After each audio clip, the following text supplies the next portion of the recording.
OK! Pendant que le Bitcoin est présentement en train de se bagarrer avec le VWAP et la moyenne des 50 derniers jours, les réserves de Bitcoin sur échange continuent à descendre. Et pendant que nous avons rebondi sur un niveau très important et nous continuons d'évoluer dans un channel parallèle depuis le mois de juillet, est-ce que nous irons plus haut ou plus bas? Je vais vous donner mon opinion là-dessus ainsi que les niveaux à surveiller. Hey, rebonjour tout le monde! Mon nom est Max de la chaîne Décentralisée et bienvenue mes amis, je vous salue bien bas. Donc avant de commencer, j'aimerais vous rappeler que rien sur cette chaîne ne sont des conseils financiers. Faites votre propre idée et vos propres recherches. C'est quelque chose qui est très important.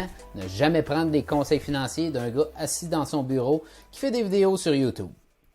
Donc, alors, Bitcoin, si on regarde présentement ce qu'on fait depuis le mois de juillet, on a eu vraiment le bear trap qui était là. Ensuite, ce qu'on a fait, c'est qu'on a été sur une uptrend vraiment depuis le mois de juillet. Une uptrend, c'est vraiment caractérisé par une tendance où on fait un haut plus haut, un bas plus haut, un haut plus haut, un bas plus haut. Donc, présentement, à mon avis, si on regarde ça, on est encore en train de faire un haut plus haut, un bas plus haut, pardon, au niveau de la tendance. Fait que si on regarde présentement ce qui se passe au niveau plus local, Bitcoin est en train d'évoluer dans un channel, si je pourrais dire, bien précis qui date depuis le 15 octobre. Fait que quand on regarde un channel comme ça, souvent, ce qui se passe, c'est qu'on a une zone de valeur. La zone de valeur, c'est la zone qui est juste ici, qui est la zone juste de prix, okay, où les investisseurs vont échanger en majorité le prix. La zone, disons, où les acheteurs et les vendeurs considèrent que c'est un prix juste. Ben, c'est la zone qui est ici, en gris pâle et en gris foncé. Donc, ce qui a tendance souvent à se passer quand on est dans ces zones-là, c'est qu'on a une aire de valeur qui est basse, qui est juste ici. On a une aire de valeur qui est haute, juste ici. Puis, on a, je ne sais pas si vous êtes capable de voir, la ligne rouge qui est ici. La ligne rouge qui est là, on appelle ça un point de contrôle. Donc, c'est l'endroit où il y a le plus de volume d'échange à travers le range dans lequel on évolue. Donc, moi, personnellement, ce que je fais, puis encore là, ce n'est pas des conseils financiers, quand le prix dépasse la zone de valeur élevée, qui est juste ici, c'est là que je regarde pour aller avec des positions qui sont short. Donc, après ça, on descend, puis que je vois qu'on échoue à supporter sur le point de contrôle, puis qu'on descend, puis qu'on dépasse la zone de valeur basse, qu'on s'en va en dessous de celle-là, c'est là que je vais regarder pour des positions longues, ainsi de suite. C'est vraiment cette technique-là aussi qui m'a permis de faire un short juste ici. Voyons. Un short juste ici. On va vous dire ça, à 68 523. Un trade qui était vraiment bon, qui m'a permis à faire des gains assez intéressants. Puis aussi un long qui était juste ici. Après un rebond qui était vraiment intéressant. Un trade que j'ai pris à 56 171. Mon opinion présentement, c'est assez simple. Je suis vraiment très, très, très bullish pour diverses raisons. Pourquoi? Parce que présentement, sur MarketCypher, un indicateur que personnellement j'utilise, on est en train d'imprimer un green dot qui est ici juste en bas. Excusez-moi pour l'anglicisme, je pourrais appeler ça un gros point vert. Ce que ça nous dit, c'est que finalement, les vendeurs ont réussi à pousser le prix plus bas, plus bas, plus bas. Les vendeurs avaient beaucoup de momentum. Donc, un autre indicateur aussi qui ressemble un petit peu à ça, c'est le RSI. Je vous invite à aller regarder ça. Et puis, on arrive à un moment où les vendeurs ont plus assez de momentum, ils essaient de pousser, ils sont plus capables. Puis maintenant, ça, le point vert indique la zone où c'est les acheteurs qui reprennent le dessus. Donc, quand on est sur le daily comme ça, c'est certain que c'est un petit peu en retard parce que, comme on peut voir, on imprime présentement le point vert, mais ça fait déjà 3 jours qu'on est dans on est en train de remonter. Le prix est en train de retourner par en haut. Donc, présentement aussi, ce que je vois sur la charte, c'est qu'on est encore sous la moyenne des 50 jours. Si on regarde dans le passé, à toutes les fois qu'on a été sous la moyenne des 50 jours, c'est vraiment quelque chose qui nous démontrait qu'on était vraiment dans un downtrend, on était dans une période où il y avait beaucoup de vendeurs présents dans le marché. Après, ça va être important qu'on regagne cette zone-là pour pouvoir continuer notre channel puis continuer vers un pattern qui serait haussier.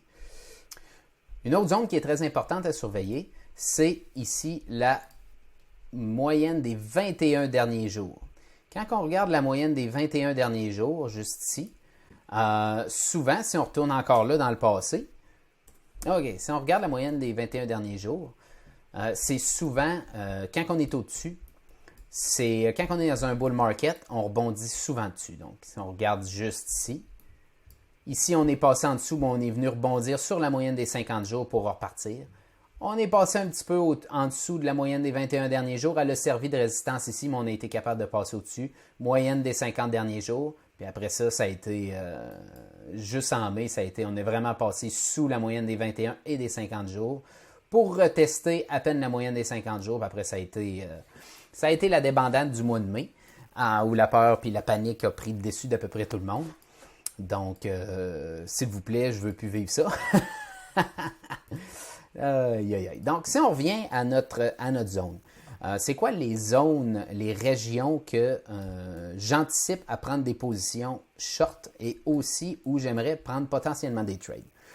By the way, ça ne veut pas dire que je vais prendre toutes les trades à toutes les zones que je vais vous dire là. Et puis, si vous êtes intéressé à me suivre pour savoir un petit peu les positions que je vais prendre à tous les jours, je fais des posts sur notre groupe Facebook qui se trouve à être ma page Facebook personnelle, qui est la page décentralisée, sur lesquelles je vais faire des posts sur des potentiels trades que je veux prendre au courant de la journée à des points bien précis. Aussi où ce que je vais partager mes trades que je fais. Puis vous avez aussi une autre page Facebook qui s'appelle Crypto Avenue, que je vous incite aussi à venir joindre le groupe, où à même place, je vais partager aussi différentes idées, comme aujourd'hui, j'ai partagé un token que j'avais l'intention d'acheter si on atteignait certains niveaux.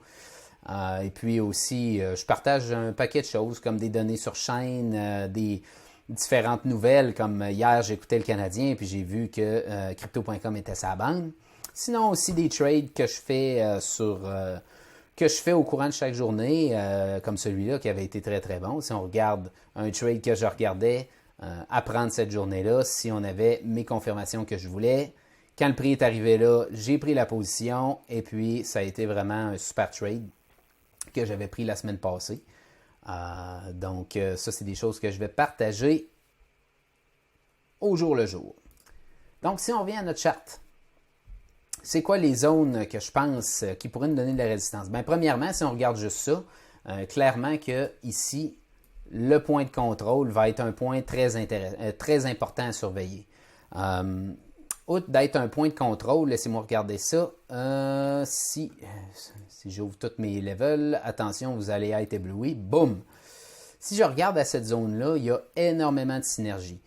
Quand je parle de synergie, c'est qu'il y a beaucoup de choses qui se trouvent au même endroit. Ça veut dire que si on regarde ce niveau-là, on a, en plus d'être le point de contrôle, on a un niveau à la semaine, un niveau de résistance à la semaine. Donc, j'expliquerai peut-être dans une autre vidéo plus en précision c'est quoi un niveau de résistance à la semaine. On a aussi un niveau de résistance journalier. Et puis, on a le point de contrôle. Puis, on a juste avant un FIB .382 qui est souvent un FIB qui donne assez de résistance aussi. Donc, cette zone-là, qui est dans le carré bleu, je vous dirais qu'elle est une première zone très importante si on réussit à regagner notre moyenne des 50 jours ici. Donc, si on le dépasse, ce qui pourrait être très potentiel, disons qu'on monte comme ça. Excusez-moi, je vais reprendre mon petit pinceau. On monte comme ça, on rentre dans la zone là.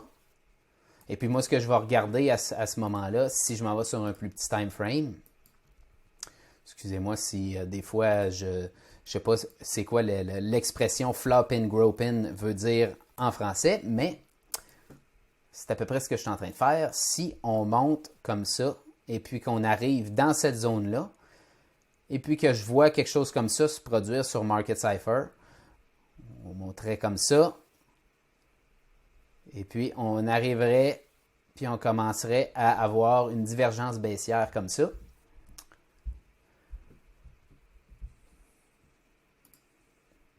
Donc, un prix qui monte jusque dans le carré bleu qui est là, avec un momentum qui baisse comme ça. Ben, ça pourrait être quelque chose d'intéressant pour aller, ce qui nous amènerait peut-être à faire un retest après ça. Ce qui nous amènerait peut-être après ça à refaire un retest jusqu'à ce niveau-là, qui est un autre niveau que je regarde. Donc, si on regarde après ça, notre support hyper important qui doit nous soutenir mais présentement, c'est la zone de ce carré bleu-là. Et puis, cette zone-là est caractérisée par quoi? Un, c'est la zone de valeur basse. Si on ramène notre indicateur de volume dans une zone précise, on appelle ça en anglais le fixed range. Alors, je vous invite à aller regarder ça sur TradingView, c'est quoi exactement. Donc, dans cette zone-là, on a notre R de valeur basse. Donc, si on le passe, ben, je m'attends qu'on aille peut-être un petit peu plus de descente. Pas énorme, par exemple. Pas énorme, mais j'aillerais peut-être pas ça descendre à certains niveaux plus bas pour pouvoir prendre vraiment des bonnes positions longues en descendant. Puis ensuite de ça, on a aussi un Naked Daily Point of Control. C'est quoi ça? Qu'est-ce que ça mange en hiver? C'est celui-là ici.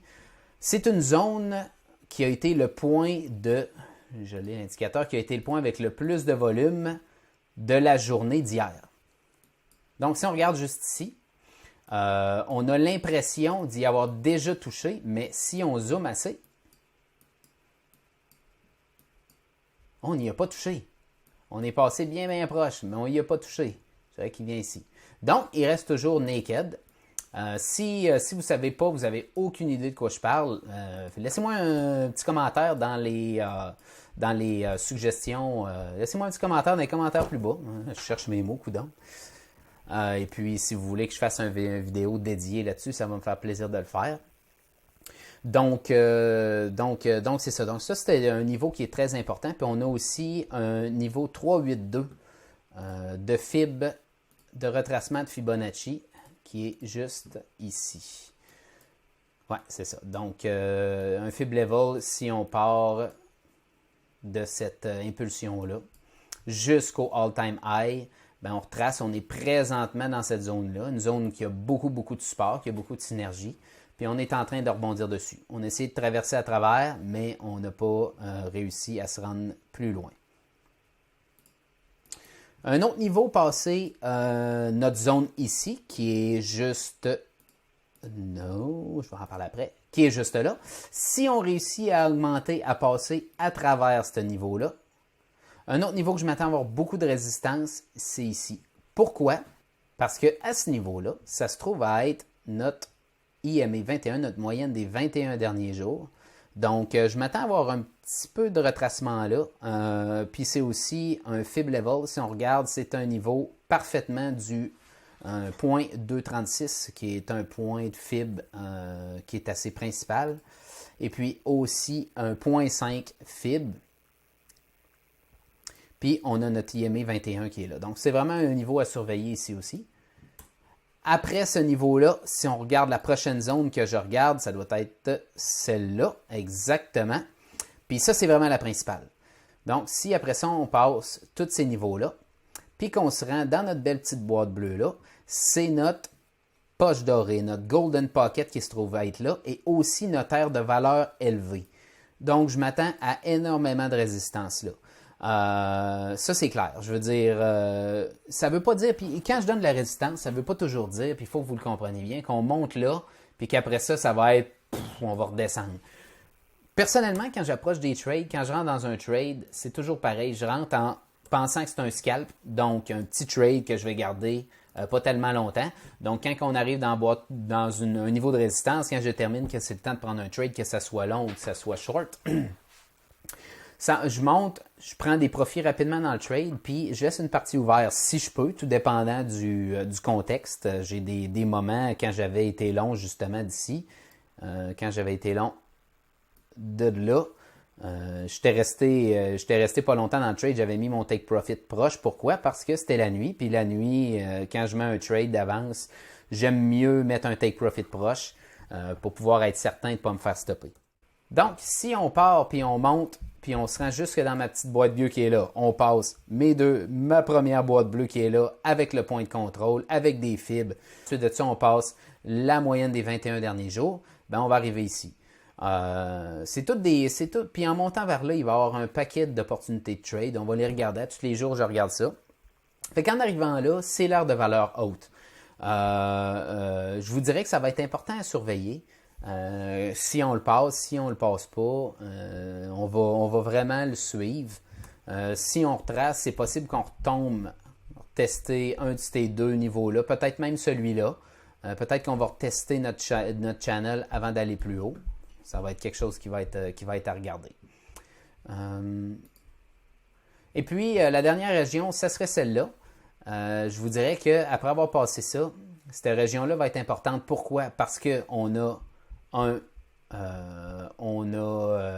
niveau de fibre qui est le 7,86, qui est un niveau de résistance très élevé, un niveau de support de résistance assez élevé. On a ici, si on regarde la petite ligne rouge qui est là, pas facile à voir, on a un Naked Daily Point of Control, donc un niveau de volume élevé d'une journée précédente qui n'a jamais été touché.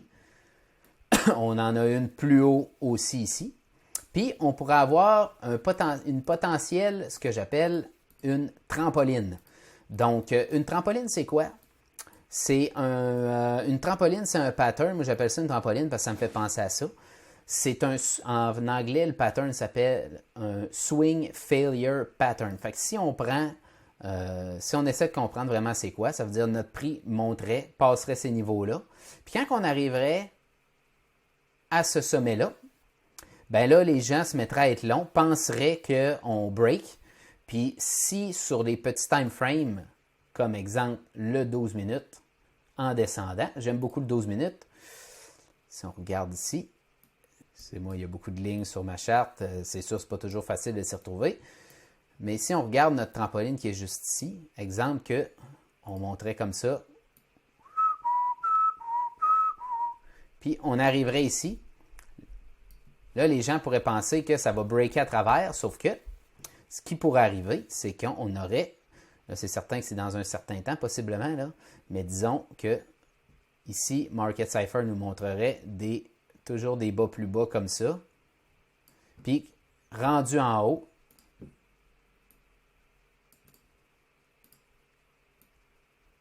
plus bas, ben ça pourrait, au lieu de breakout, on pourrait vraiment redescendre de manière assez abrupte. On appelle ça un swing failure pattern. Moi, j'appelle ça des trampolines. Parce que je trouve que ça fait l'effet d'une trampoline. C'est comme si c'est comme si tu sautes une trampoline. Le niveau, c'est la trampoline. Puis quand tu essaies de passer à travers, c'est comme quand tu sautes dessus, ça va plus profondément. Puis pouf, tu revoles après plus loin. Fait que ça me fait un petit peu penser à ça. C'est pour ça que j'appelle ça une trampoline. Donc, je vous dirais que pour ces trampolines-là, puis je vais finir la vidéo là-dessus, il y en a quelques-unes. Je vais fermer un petit peu le reste. Je vais enlever les fibres comme ça.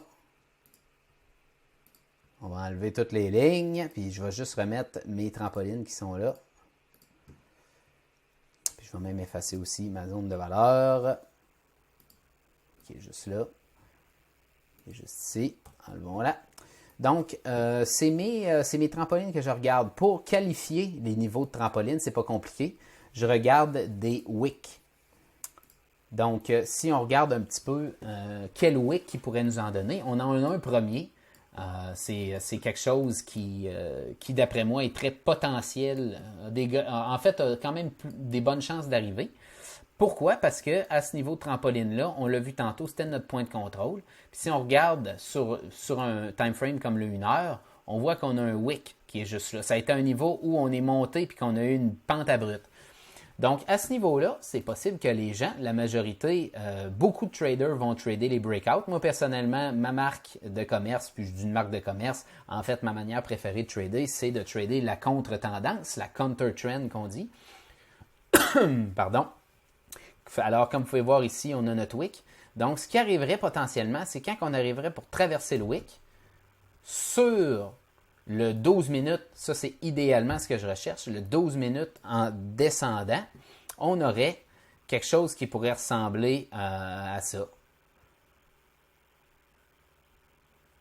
Une divergence baissière qui ferait que notre prix monte, et puis le momentum, lui, descend.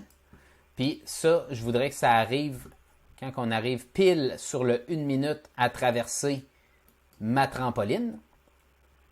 Si moi j'ai des alertes qui vont m'avertir de ça, ben on aurait exactement ça. On aurait deux petites vagues, une plus haute et puis une plus basse comme ça. Fait que les gens ici arrivent, ils pensent qu'on va être long, ils pensent qu'on va breaker, qu'on va s'en aller par en haut, puis c'est tout de moon.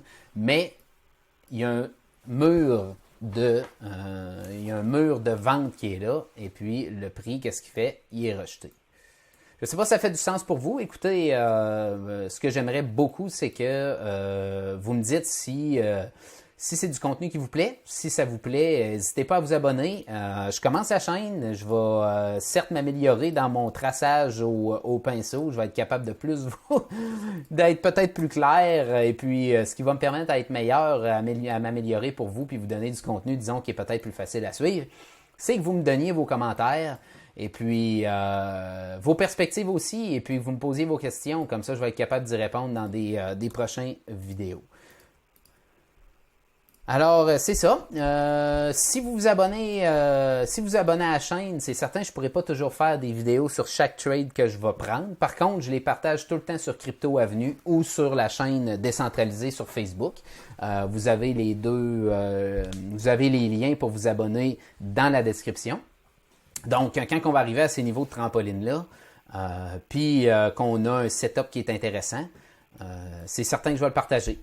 À travers ça, je vous dirais, il va y avoir plein d'autres trades qui vont être potentiels à prendre. Moi, personnellement, ma vue d'ensemble, c'est que je serais vraiment pas surpris qu'on monte vraiment plus haut. Je vous dirais personnellement, puis encore là, c'est pas des conseils financiers, j'ai profité de cette descente-là pour acheter le dip parce que les données sur chaîne nous démontrent encore que les baleines achètent. Alors, pour moi, si les baleines achètent, moi aussi, il faut nager avec les baleines. Ça, c'est mon opinion. Faites vos recherches pour savoir si ça convient pour vous. Alors, c'est ça. Je vais clore la vidéo ainsi, et puis je vais vous souhaiter une bonne fin de journée. Puis encore là, si vous avez des questions, si vous voulez interagir avec moi, j'ai toujours aussi mon compte Twitter. Et puis, n'hésitez pas à vous abonner aux chaînes Facebook. Aux pages Facebook et à la chaîne. Alors, sur ce, bonne fin de journée.